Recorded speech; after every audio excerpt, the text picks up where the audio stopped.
Praise the Lord, hallelujah. യേശുവിൽ ഏറ്റവും സ്നേഹം നിറഞ്ഞ മാതാപിതാക്കളെ, പ്രിയ സഹോദരി സഹോദരന്മാരെ, പ്രിയ കുഞ്ഞുമക്കളെ, ഇന്നത്തെ വാഗ്ദത്ത വചനം ആത്മാവിൽ നിറഞ്ഞ് നന്മ ചെയ്ത് കടന്നുപോയ യേശുവിനെ പോലെ പരിശുദ്ധാത്മാവ് നിറഞ്ഞ് നന്മ ചെയ്യുവാൻ ദൈവം നമ്മെ സഹായിക്കട്ടെ. അതാണ് വചനം. നമുക്ക് പ്രാർത്ഥിക്കുകയും ചെയ്യാം. അപ്പോൾ പരിശുദ്ധാത്മാവാണ് നമ്മൾ നയിക്കുന്നത്. ആത്മാവിൻ്റെ അഭിഷേകം ഉണ്ടെങ്കിൽ മാത്രമേ നമുക്ക് നന്മ ചെയ്യാൻ സാധിക്കുള്ളൂ. ഇന്നത്തെ വാഗ്ദത്ത വചനം അതുതന്നെയാണ്. അപ്പോസ്തല പ്രവർത്തനം 10-ാം അധ്യായം 38-ാം വാക്യം വചനപ്രകാരമാണ്: നസ്രായനായ യേശുവിനെ പരിശുദ്ധാത്മാവിലും ശക്തിയിലും ദൈവം അങ്ങനെ അഭിഷേകം ചെയ്തു എന്നും അവൻ എപ്രകാരം നന്മ പ്രവർത്തിച്ചുകൊണ്ട് പിശാചിനാൽ പീഡിപ്പിക്കപ്പെട്ടവരെ സുഖപ്പെടുത്തിക്കൊണ്ടും ചുറ്റി സഞ്ചരിച്ചു എന്ന് നിങ്ങൾക്കറിയാം. ദൈവം അവനോടുകൂടെ ഉണ്ടായിരുന്നു. പ്രേമമുള്ള ഈ വചനഭാഗം വലിയ അർത്ഥവത്താണ്. നമുക്കൊന്നുകൂടെ വായിക്കാം കേട്ടോ. സിമ്പിളാണെങ്കിലും വളരെ ലളിതമാണെങ്കിലും നമ്മളൊക്കെ ഏറെ ആഗ്രഹിക്കേണ്ട ഒരു വചനഭാഗമാണ്. അത് ഇപ്രകാരമാണ്. അപ്പോസ്തല പ്രവർത്തനം 10:38. നസ്രായനായ യേശുവിനെ, ഇപ്പം നമ്മുടെ യേശുവിനെ പരിശുദ്ധാത്മാവും ശക്തിയിലും ദൈവം നിറച്ചു. പിതാവ് ദൈവം ആത്മാവ് നിറച്ചു, അഭിഷേകം കൊടുത്തു. ആ സമയത്ത് എന്ത് ചെയ്തു? ഈ അഭിഷേകത്താൽ നന്മ ചെയ്ത് ഈശോ പ്രവർത്തിച്ചു. ഒന്ന് നന്മ ചെയ്ത് പ്രവർത്തിക്കുക. അതായത് ആത്മാവിൻ്റെ അഭിഷേകം തരുന്നത് നന്മ ചെയ്യാനാ.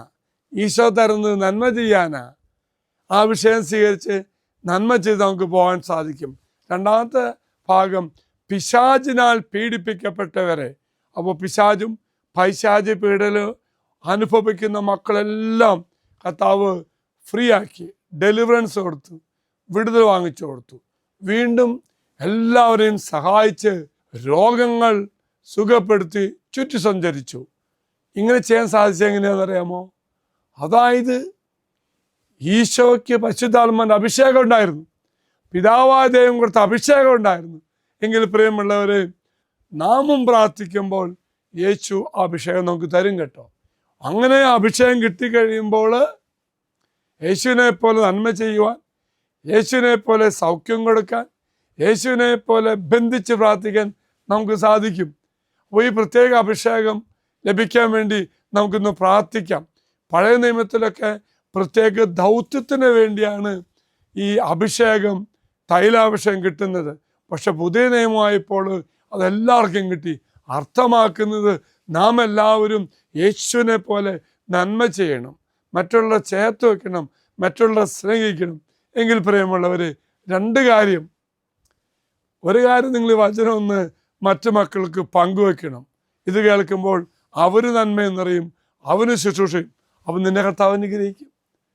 പോരാത്തതിന് പ്രിയമുള്ളവർ, ഇത് നമ്മുടെ ഉത്തരവാദിത്വമാണ്, നന്മയാണ്. യേശുവിനെ പോലെ അഭിഷേകത്തിൽ നിറഞ്ഞുകൊണ്ട് എല്ലാ മക്കളെയും സഹായിക്കാൻ. എങ്കിൽ പ്രിയമുള്ളവർ, ഈ ദിവസം ഒരു അനുഗ്രഹീത ദിവസമായി മാറണം. എങ്ങനെയാണെന്നറിയാമോ? നീ ചിന്തിക്കണം, നീ പ്രാർത്ഥിക്കണം. കർത്താവ് എങ്ങനെയാണ് എല്ലാവർക്കും നന്മ ചെയ്ത്, പൊന്നു ദൈവമേ നീ ജീവിക്കാനുള്ള വലിയ കൃപ എനിക്ക് ദൈവം തരണമേ എന്ന് പ്രാർത്ഥിക്കാം കേട്ടോ. ഒപ്പം തന്നെ നിങ്ങളുടെ നിയോഗം ഈ വാഗ്ദത്ത പേടകത്തിലേക്ക് സമർപ്പിക്കുക.